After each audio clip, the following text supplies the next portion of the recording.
नमस्कार दोस्तों, मैं विनय दुबे मुंबई से। मैगी नूडल्स देखा है आप लोगों ने? जब वो खाने की प्लेट में होता है तो उलझा सा एकदम एक दूसरे के अंदर चिपका सा। ऐसा ही कुछ है दुमका का हत्याकांड। अंकिता तो आज हमारे बीच नहीं रही, लेकिन बहुत सारे सवाल पीछे छोड़ गई कि उसे उसके जो असली कातिल हैं वो कब दुनिया के सामने आएंगे। दुमका जब मैं ज़मीनी स्तर पे पहुंचा, जरुआडीह गया, वहाँ पर लोकल जो मोहल्ले हैं वहाँ पर लोगों से बात की, ऑफ कैमरा बात किया। लोगों ने बहुत विश्वास के साथ कुछ बातें मुझसे शेयर की। अस्पताल के कुछ स्टाफ, जहाँ पर पहली बार अंकिता को ले जाया गया, वहाँ के स्टाफ ने बहुत सारे रहस्यमय चीज़ें खोली जिसे कोई मीडिया, कोई यूट्यूब चैनल ने कवर नहीं किया। ज़मीनी स्तर पर उतर के जब अस्पताल के कर्मचारियों से बात की गई तो कुछ ऐसे आश्चर्यजनक तथ्य हाथ लगे जिसके सुनने के बाद आपके पैरों की ज़मीन खिसक जाएगी। लेकिन डर ये है, समाज में दबाव ये है, हिंदू मुसलमान का एक ऐसा लहर दुमका में चलाया गया है जिसकी वजह से कोई मुंह खोलकर बोलना नहीं चाहता, कोई सामने नहीं आना चाहता। लेकिन दिल में सबके ये है कि इस बिटिया को इंसाफ मिलना चाहिए। जिस तरह से शाहरुख और नईम को आरोपी बनाकर पुलिस ने अपनी पीठ थपथपा ली है, चार्जशीट लगा दी है, लेकिन अभी बहुत से तथ्य जनता और देश के सामने आना बाकी है। अस्पताल के एक स्वास्थ्य कर्मचारी से जब हमने बात किया, जिसने पहली बार अंकिता को ट्रीटमेंट किया, उस महिला ने मुझे कुछ ऐसे तथ्य बताए जो आपको भी सुनने ज़रूरी है। सुनिए ज़रा ये स्वास्थ्य कर्मचारी अंकिता के बारे में क्या कह रही है जब पहली बार उसे दुमका के बर्न हॉस्पिटल में ले जाया गया। के साथ में देखें और सर हम उसका दोनों बाजू का कपड़ा फाड़े हैं इसलिए कि उसका दोनों वो हाथ का कपड़ा टाइट हो गया था। वो खुद बोली कि दीदी मेरा कपड़ा टाइट हो गया है, थोड़ा इसको कर दीजिएगा। उसकी बड़ी वाली भी बहन बोली और जो अंकिता थी वो भी बोली, लेकिन कोई छू नहीं रहा था। उसका घर वाला सारा देखना किया था, नाक में कपड़ा ले लेके दूर में ही खड़ा था। हम जानते हैं ना, बिना ग्लव्स का पहने हुए सर हम उसका बदन को छू के उसका कपड़ा फाड़े। उसके बाद वो हमको क्या बोली कि दीदी मेरा पेट देखिए ना, छू के पेट टाइट लग रहा है। तो हम उसको दिल रखने के लिए बोले, बोला नहीं रे बाबू, छोटी, उसका छोटी भी नाम था, अंकिता भी नाम था, घर का छोटी भी नाम था। बोले नहीं छोटी, कुछ खाई हुई होगी ना, इस वजह से तुम्हारा पेट टाइट लग रहा है। तो वो रसगुल्ला खा रही थी सर बैठ के। तो फिर हम देखें सब तरफ, हम उसका पीठ देखें, पेट देखें, हम पूरा शरीर में हम एक एक पार्ट देखें। ऐसा कहीं कुछ नहीं जला हुआ था, सिर्फ 2 हाथ ज्यादा जला हुआ था। सिर्फ हाथ जला हुआ था। हाँ, और दाहिना पैर में थोड़ा सी मैंने कुछ इधर चमड़ा हटा हुआ था दाहिना पैर का, और बायां पैर एकदम क्लियर था, जिसमें कि बायां पैर से उसका सिलाइन चढ़ रहा था। पेट वगैरह जला हुआ था? नहीं, पेट वगैरह कुछ नहीं था। हम पेट सर हम बताएं तो हम अब आपको बता रहे हैं क्लियर कि हम उसका रास्ता, पेशाब का रास्ता, पैखाना का रास्ता हम सब देखें।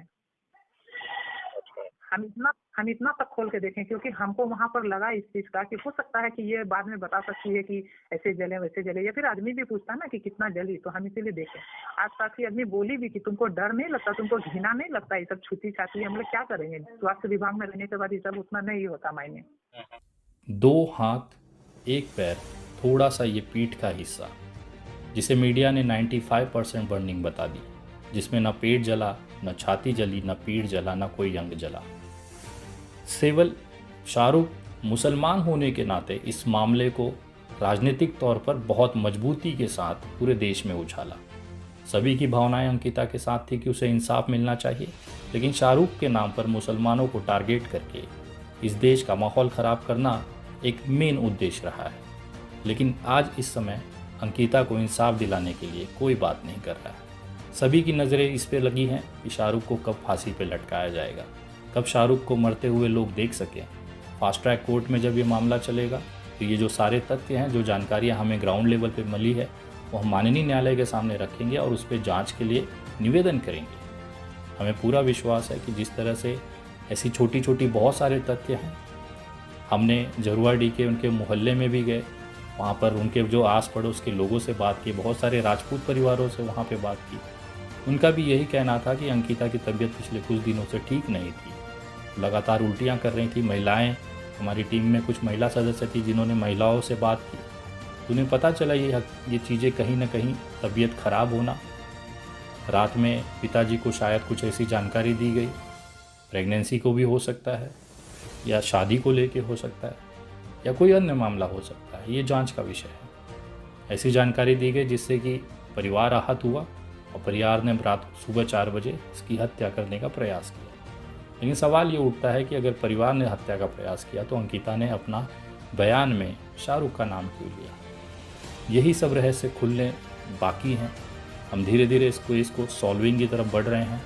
असली आरोपी तक बहुत जल्द हम पहुंचेंगे और ये जो जानकारियां हैं, क्योंकि सारा जो फैसला वो अदालत में होना है, सारे सबूतों के, सारे बयानों की क्रॉस चेकिंग वहाँ पर होनी है जज साहब के समक्ष। बहुत जल्द ये मामला जब फास्ट ट्रैक कोर्ट पे चलेगा, बहुत सारी ऐसी चीज़ें आप लोगों के सामने आएंगी जो आश्चर्यचकित कर देंगी। हम खुद स्तब्ध हैं कि क्या वाकई में अंकिता की हत्या की गई इतनी बर्बरता के साथ, चाहे वो शाहरुख ने किया हो, चाहे इनके परिवार के किसी सदस्य ने। लेकिन आज इंसाफ अंकिता को मिलना है। तो आप तमाम लोगों से निवेदन है कि इस मामले में शाहरुख या इनके परिवार को दोषी न मानते हुए हमें असली आरोपी तक पहुंचना है, जिसने वाकई में अंकिता को बहुत बुरी तरह से ख़त्म किया। और मैं वादा करता हूं कि जितना भी जल्द हो सकता है इस मामले में बहुत नए खुलासे, बहुत सारी नई जानकारी आप तक मैं पहुंचाऊंगा। जो भी तथ्य मुझे मिलते रहेंगे आप लोगों से बताऊंगा, ताकि आपको पता चल सके कि अंकिता किस तरह से तड़पते हुए इस दुनिया को विदा किया। इंसाफ तो उसे मिल के रहेगा। जय हिंद, जय महाराष्ट्र।